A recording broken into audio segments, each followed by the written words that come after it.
Now, I know you read the title and the thumbnail of the video, but the following will not make any sense without context. Look, I try my hardest to assure multi-parters also work as individual videos, but this rabbit hole is too damn convoluted. I gotta make an exception. Shameless self-promotion, parts 1 and 2, link in the description below and the pinned comment.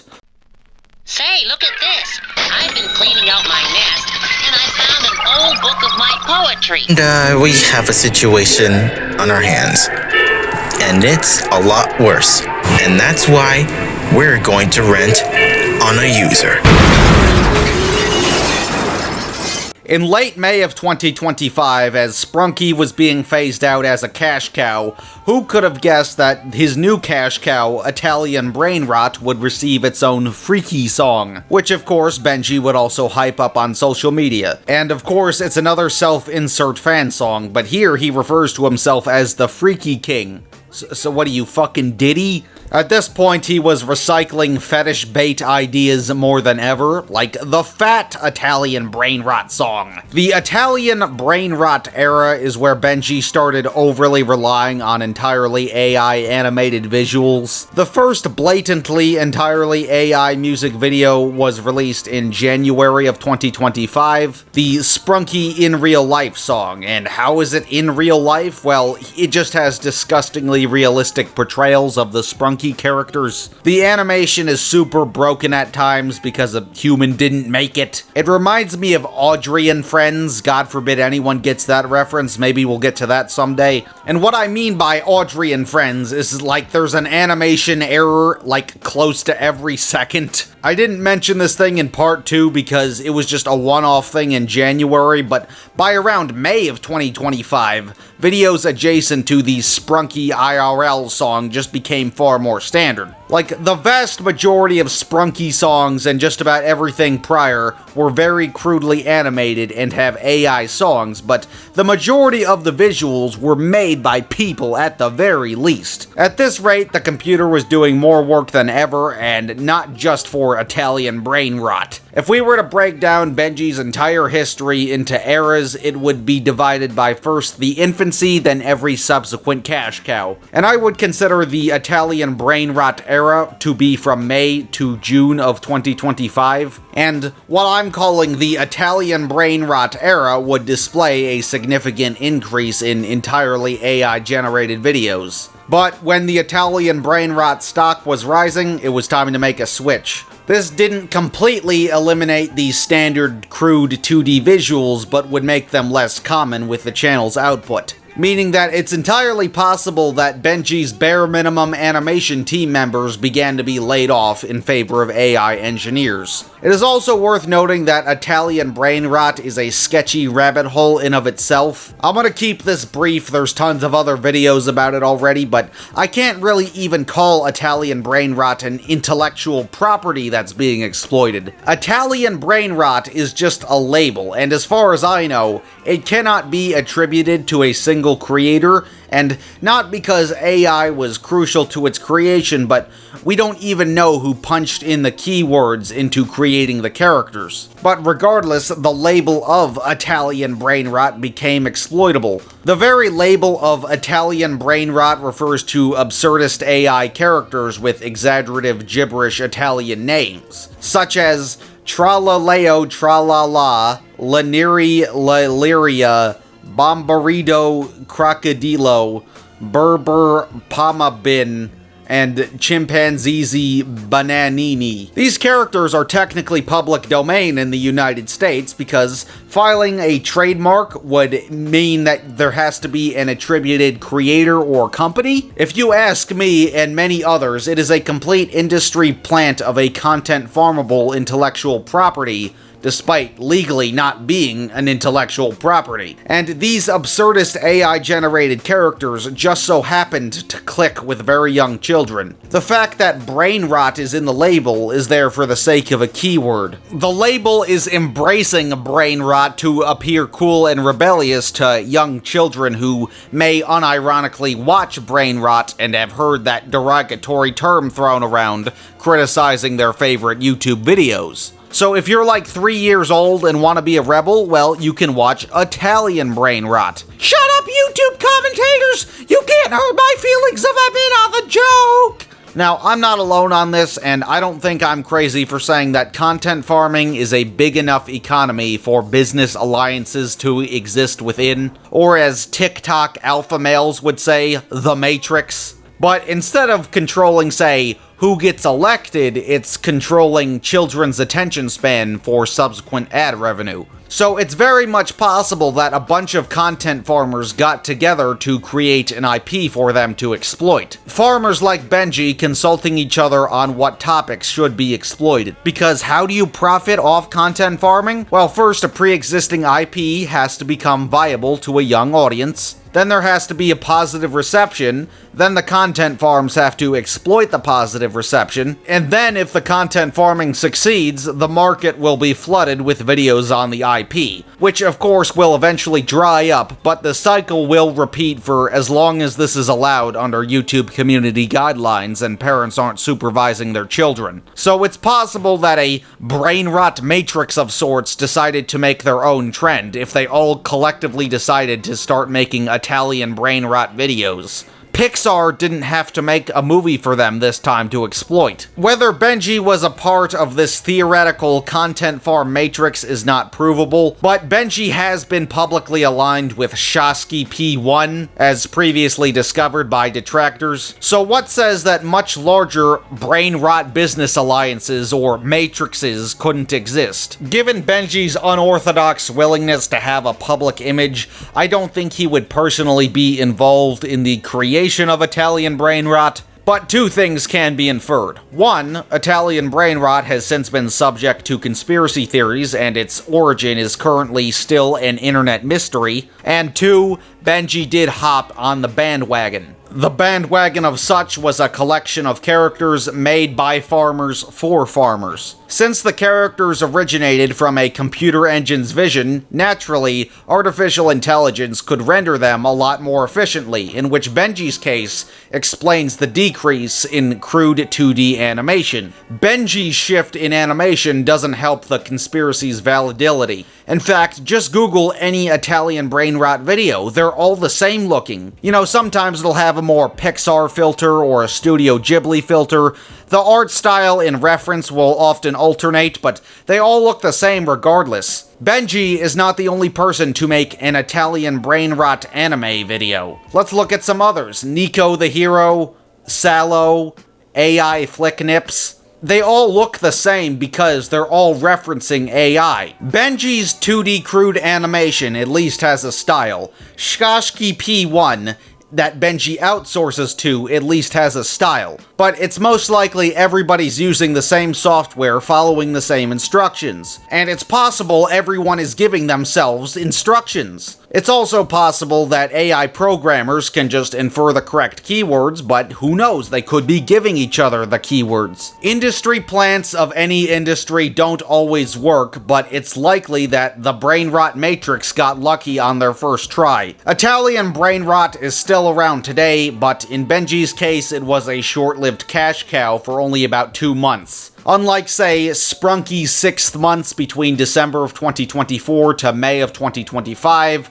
or Smiling Critter's 4 months between February to June of 2024, on May 23rd, 2025, the live-action Lilo and Stitch remake would release, which was a commercial success, getting a sequel announced before the theatrical run had even ended. Economically speaking, the Disney live-action remake brand was kind of in jeopardy after the box office and critical bomb of Snow White. The film was subject to a ton of controversies I won't get into, but regardless, that also meant that now that the brand was viable, Benji got a hold of Lilo and Stitch, which there were plenty of entirely AI-generated videos. Snow White got no representation on Benji's end despite being a theatrical Disney property. After all, Benji is most known for the Inside Out 2 song. Both Italian Brain Rot and Lilo and Stitch got 2D animated videos as well, but these two properties would be crucial in marking a notable change in Benji's art direction, if you could call it an art direction. I wouldn't consider Lilo and Stitch its own era for Benji. I would consider it a subsidiary of the Italian Brain Rot era, but it's a close second. But when Benji wasn't making fully AI videos, what was he making? The Sprunky Baby Italian Brain Rot song also dropped, in which the main chorus and many of the lyrics have to do something with pissing or shitting, and also feature Sprunky Baby Benji X because he is that desperate for attention, and he doesn't seem to care that he's rapping on a song involving him shitting himself. And Baby Benji, in another desperate attempt for merchandise sales, gets in a fight with actual Sprunkies, but then he sees the BenjixScarlett plush and uses it like Popeye uses spinach. And everyone gets a Benji X plush, and there's also a Benji X advertisement at the end per usual. And by the way, undisclosed advertising is illegal in the United States according to the Federal Trade Commission. Like, Benji could get fined over these random plushie plugs. The Mr. Beast of preschool YouTube, Ryan's World, has been highly controversial for its undisclosed advertising. And might I add, that was a IP that Benji was exploiting in his infancy.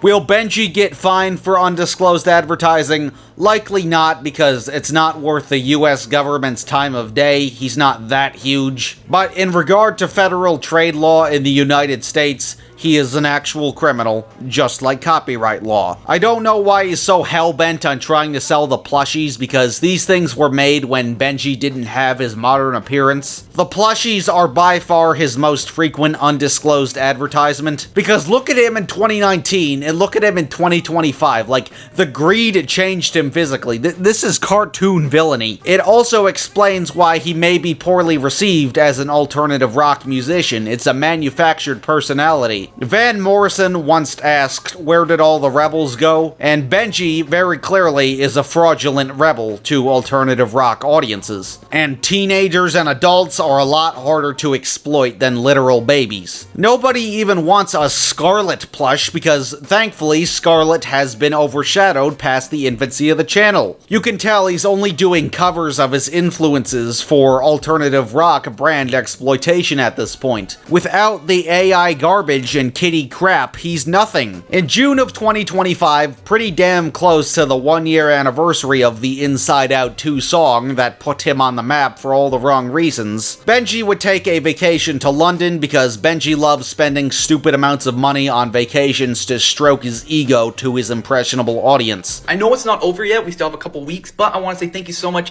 This year has honestly probably been the best of my life.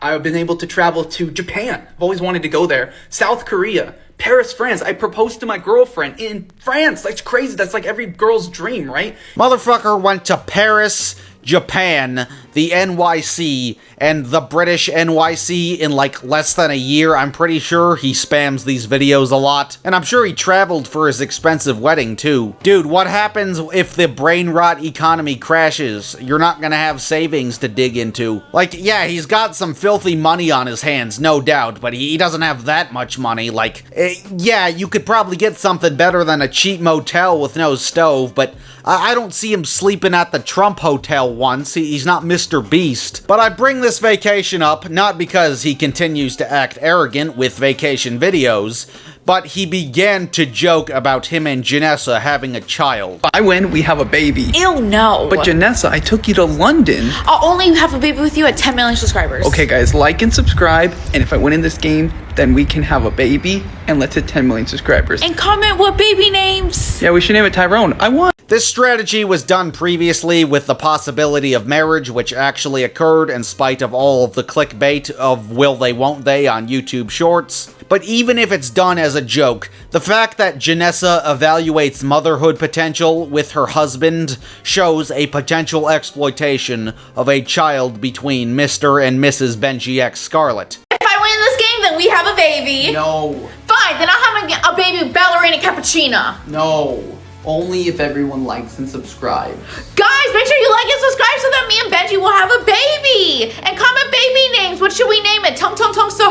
And what would all of this pregnancy talk be followed with? another Gyat song featuring Labubu, his new cash cow given the abrupt end of the Italian brain rot era. In this Gyat song, Benji encourages his young child audience to shake their Gyats. Now, if you're my age, you'd remember that like every top charting rap song of the 2000s was like, "Ladies, shake your booty." Except the difference between all of those twerking songs of the 2000s was that they were marked explicit. They weren't explicitly targeting children. The radio versions, which were heavily played, were cut clean. And speaking of which, the Labubu fad, from my understanding at least, was more popular with adults. Even ABC getting the scoop, which, in the context of exploiting children, was a huge disadvantage to bank off something cooler with adults. Just looking at the Labubus, the designs were clearly intentionally grotesque, so they weren't intended to appeal to children. And to paraphrase a previously mentioned Benji detractor, iDuck Films, he would describe the Labubu videos backfiring as, "It's probably that the lore isn't edgy enough to generate shock value from kids to enjoy from something like FNAF, Poppy Playtime, or Sprunky. The Labubus are edgy to begin with. There's no hidden horror twist element to it. It's not a mascot horror character. The statistics on Benji's Labubu era videos, compared to the Sprunky or Smiling Critters era videos, the numbers are drastically different. But by June of 2025, Benji would continue to advertise the failed PR stunt of "Ugly People Hate Me," except he began quoting the detractors' comments of insisting suicide, then begins to play the song. Kill yourself. Kill yourself. Kill yourself. There was a time where I might have done that, but now my goal is to be a light to those that are suffering in darkness alone. He doesn't explicitly tell his detractors to kill themselves, but keyword explicitly. On principle, he's quoting comments of suicide threats, then insists he's essentially telling his detractors to commit suicide. And might I add, inconsequential, not public figures. Like this multi-million follower channel is just beefing with random users. His detractors shouldn't be wishing death on anybody, but Benji should not be wishing death on anybody back. And he is, but without explicitly saying such. And Benji would regularly fire back with extra suicide encouragement. Benji realizing the failing stock of Labubu, he would try and hype himself up as like some sort of civil rights icon. Are gays welcome in my fan group? I get this question a lot, and this might make some people mad, so I'm gonna just tell you guys the truth. In the extras, that's what my Benji X fans are called. You guys pick the name yourself, and I really like it. Everyone is welcome, and a lot of people might disagree with that, but I don't care. And thank you guys for all the support on my original music. Yeah, Benji, because exploiting sexuality equality for commercial gain is so punk of you. All the big corporations, no, they definitely don't do that. You're such a rebel.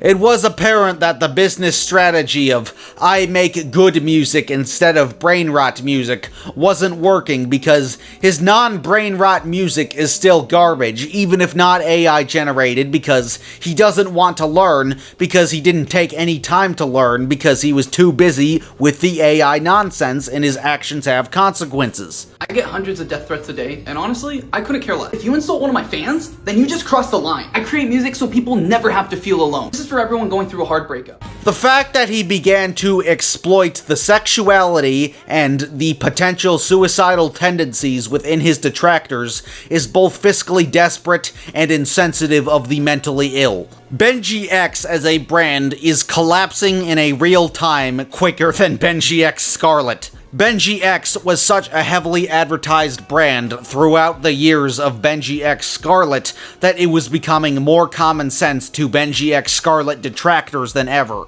If there was a time for BenjixScarlett to be known as the Inside Out 2 song guy, it would be roughly a year after the Inside Out 2 song. The Sprunky Gyat song in December of 2024 may have been the peak of his controversy, given the following countless other fetish videos and the copyright infringement, but no doubt his alternative rock legacy was continuously being stained by the Inside Out 2 song. So with Benji's businesses collapsing, it was time for another diss track, but he just needed an excuse for something. On June 20th, 2025, Glitch Productions would release episode 5 of The Amazing Digital Circus. The episode features a scene where the main ensemble are forced to play softball against an opposing team that consists of comically evil versions of our protagonists. It is commonly interpreted by fans that this gag was included as a jab towards content farmers adjacent to Benji, a common standard for content farms featuring characters being described as evil in an attempt to exploit children for shock value. The potential of seeing their favorite non-antagonistic characters being in an antagonistic light being viable. Benji specifically having a ton of evil Sprunky and evil Inside Out character theme songs. So, of course, Benji saw this joke likely targeted at people like him and decided to capitalize off it, with 2 evil Amazing Digital Circus songs. But the second Good vs. Evil Amazing Digital Circus rap battle was another diss against his detractors, which you wouldn't expect because it's a rap battle based off a scene from an IP he's exploiting. But now that Benji's detractors now technically includes Glitch Productions, assuming the Digital Circus team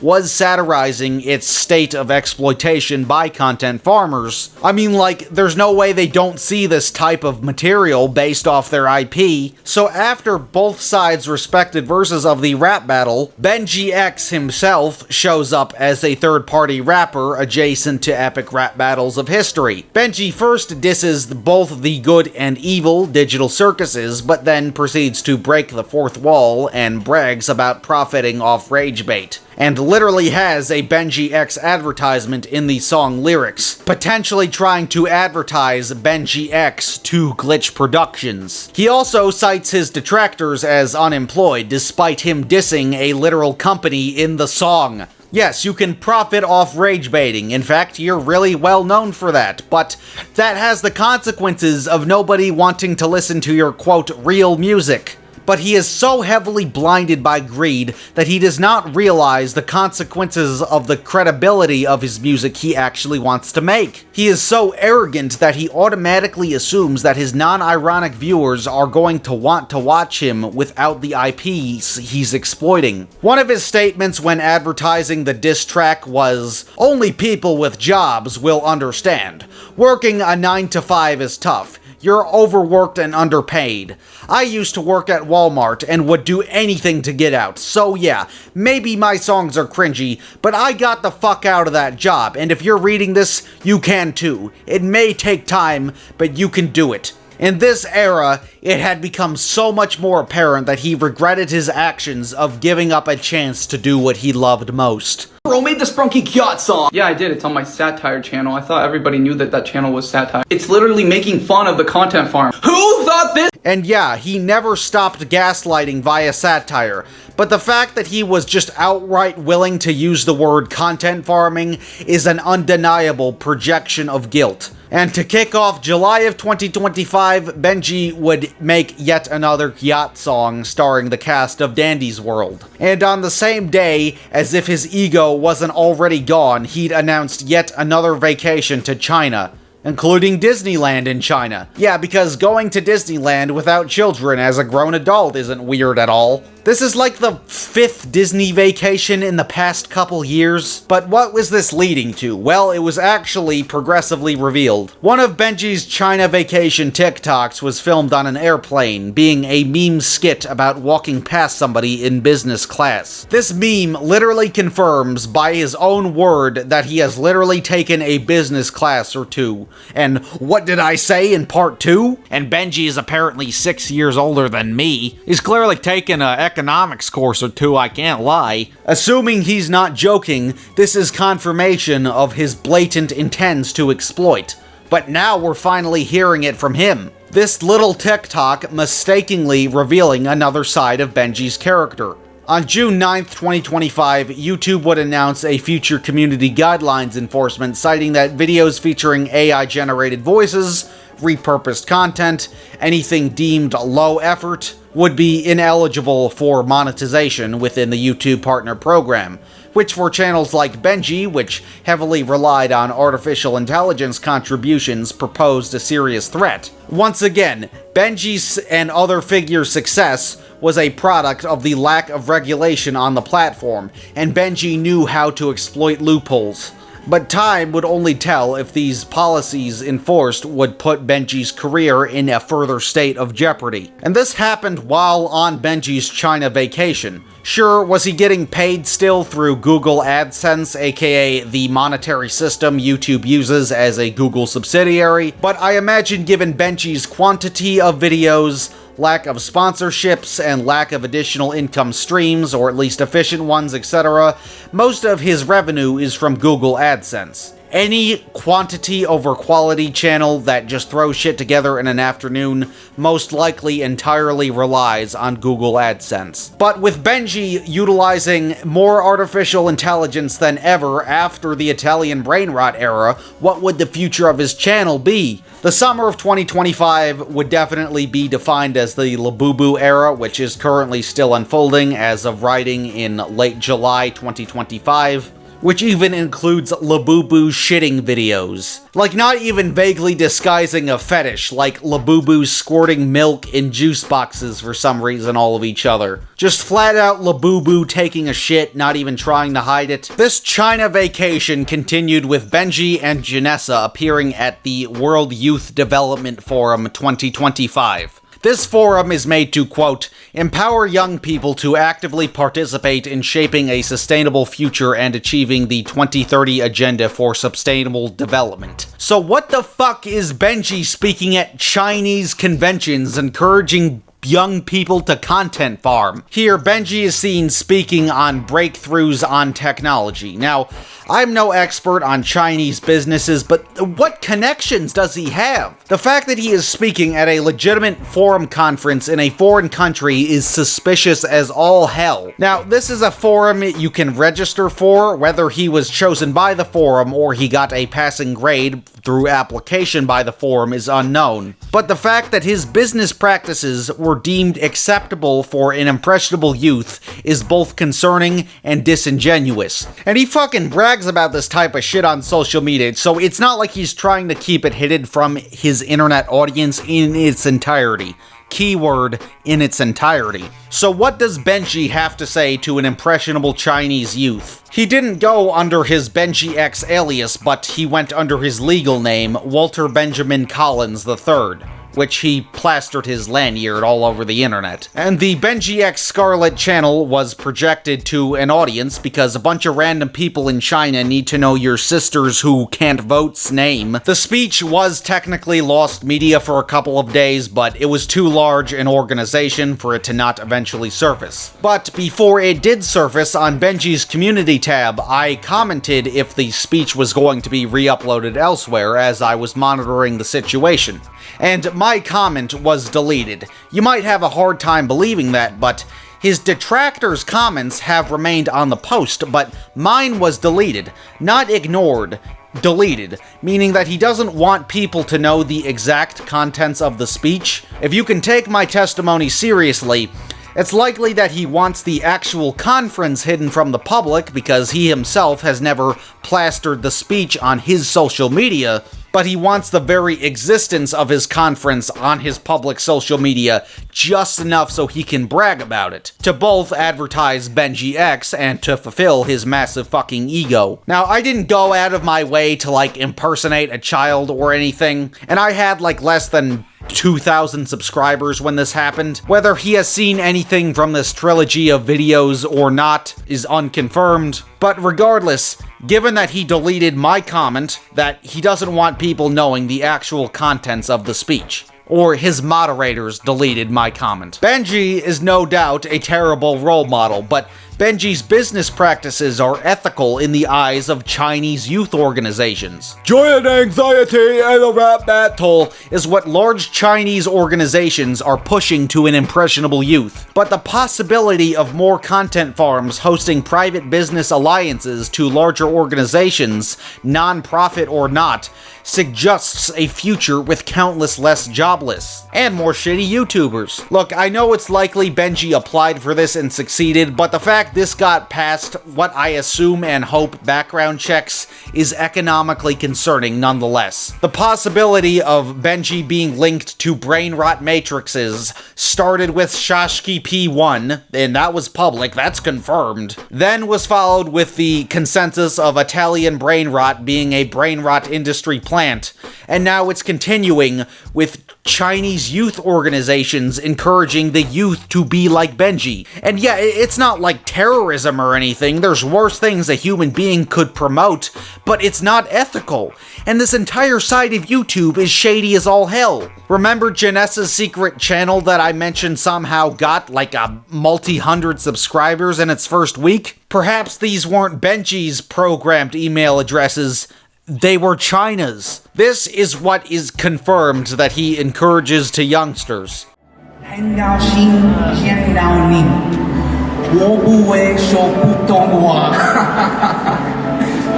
There was a time not too long ago when I felt invisible. Not because I didn't have something to say, but because I didn't have anyone to say it to. But that moment changed when I started watching people post videos online. I saw creators, normal people, just like me, with a phone and a story, making a living doing what they love. And I thought, if they can do it, then why not me? Technology and social media didn't just give me a platform, it gave me a purpose. What began as curiosity turned into a calling, and I started sharing my music and my story with the world. At first, it felt like shouting into the void until one unexpected video went viral and everything changed. Since then, my content has reached millions, turning my personal journey into something deeply relatable. I've built a global community, connected with people through heartbreak and love, and I even met my wife through a TikTok duet. To me, what technology truly unlocks is not just reach, but relationship. Not just views, but value. The power of technology is no longer about big machines or code. It's about human beings and the connections and the stories that we tell. To connect deeply, to build community across geography, culture, and time zones. And if we build the future right, if we balance progress with purpose, technology will continue to give people a place to feel seen and heard and build community. We are the generation that proving with heart, mind, and our phones, we can change our lives and maybe even the world. Thank you. 谢谢. The lack of substantiation of the one viral video changing his life is extremely questionable. He is likely referring to the Inside Out 2 song. He doesn't say that because that's fucking embarrassing, and he knows the immoral nature of his bread and butter because for the 100th time he's above the actual age of 7. But BenjixX is a failed brand.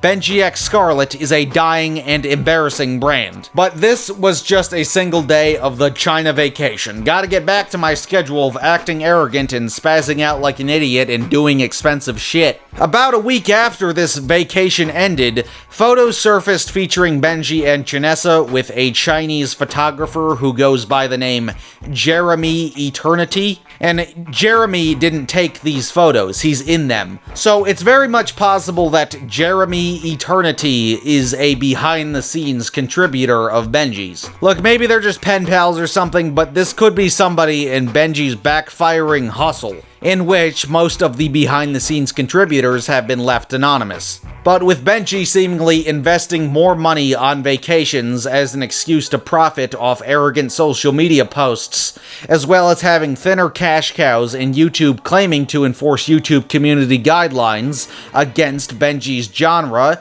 his career continued to be in jeopardy. But considering he's now being applauded by Chinese youth forums, underperformances of his main channel may or may not matter, but time will tell for Benji's actions. Video views would sink as low as 10k roughly 14 months after his big break with the Inside Out 2 song, suggesting a bleak future. better break into savings. Oh wait, we blew all of that with like half a dozen vacations in less than 2 years. Will he be left with anything in the future? Will he even have his gold digger wife in the future? Unless these brain rot business alliances, which may include Chinese youth organizations, his future ain't looking bright creatively or fiscally, but especially fiscally. The rage bait worked, then we moved on, but rage baiting requires a budget. And whether his intentions to portray himself as a positive role model to the Chinese youth are monetary or predatory, the effects could be devastating at most. This is the chicken jockey yacht guy. This guy includes himself in fetish content on the regular, and he's encouraging the youth? It at the very least suggests the possibility of predatory intentions when you combine the two aspects, the youth and fetish videos. I do not believe Benji himself is a pedophile, but he is an individual so desperate for attention that he's willing to make comments encouraging sexual intercourse to very young children, if that means vacations to Paris. I still stand by this, and there's not enough evidence to suggest that Benji intends indecent liberties with the underaged or legal adults, but that doesn't mean he's off the hook for sexual weirdo territory. And giving a indefinite sexual weirdo of any kind a large platform with a positive role model bias is messing with the devil. Who says he couldn't go farther with funding sexual art with a young child demographic? To suggest the very possibilities of indecent liberties with children is not off the table, even if it hasn't happened or is alleged to not happen yet. And if Walter Benjamin Collins III ever ends up on a sex offender registry, do not be surprised, and I am dead fucking serious. On July 30th, 2025, YouTube themselves would announce that by August 13th, they would begin to ask for federal identification of users suspected to be below the age of 18, likely systematically dictated through artificial intelligence. The policy citing itself as an action to protect teenagers, because YouTube themselves would not be fiscally or morally willing to shut down their YouTube Kids subsidiary, which encouraged many of the problematic standards of the modern state of the platform. But this was yet another threat to Benji's already declining businesses. The policies are highly controversial due to the possibilities of countless pieces of personal information being leaked, meaning that Benji, a rich man from exploiting modern technology, will also likely be bankrupted because of the legal enforcement against the legal technology. Benji's own economy ruining YouTube forever. Everyone. And it's not like he can rely on BenjixX. Speaking of which, on the same day as the policy announcement, Benji would begin collaborating with Kevin Crow, a comedic social media influencer who simultaneously satirizes and engages in outdated alternative subcultures. Now, I don't think Kevin Crow is personally a behind-the-scenes BenjixX contributor. He was an established personality, he's verified, I'd heard of this guy prior. I don't think his involvement with Benji is suspicious, unlike Jeremy Eternity. But despite all of Benji's documentation and backlash, Kevin Crow is still willing to collaborate with him. Dare I say, no background check! I guess Crow didn't care, but even if BenjixX was networking with an appropriate audience, both having old-school alternative rock throwbacks as influencers, Kevin Crow collaborating with Mr. Chicken Jockey Yacht Guy was a very bad look for him. Nothing against him besides this move. I don't blame him for not knowing about the more severe edge beyond his children's music. Like he might not know about the Gyat songs. Because Benji not willing to be private about BenjixX to his BenjixScarlett audience, he didn't even differ the name, makes a potential standard BenjixX audience all the more aware of BenjixScarlett, his double life that isn't really a double life because it's not well hidden. But he has gained nothing but backlash from alternative rock circles besides Kevin Crow, surprisingly. The very outsiders he demands respect and attention from. Both sides are failing because once you're the Inside Out 2-song guy, you're always the Inside Out 2-song guy. All dumb idiots with no story, no motive, no reason, and no background checks, and therefore cannot be considered legit people. There's just nothing positive I can say about these guys. How can you praise them? How can you side with them and accuse Dogsy Dogsix and his friends of cyberbullying?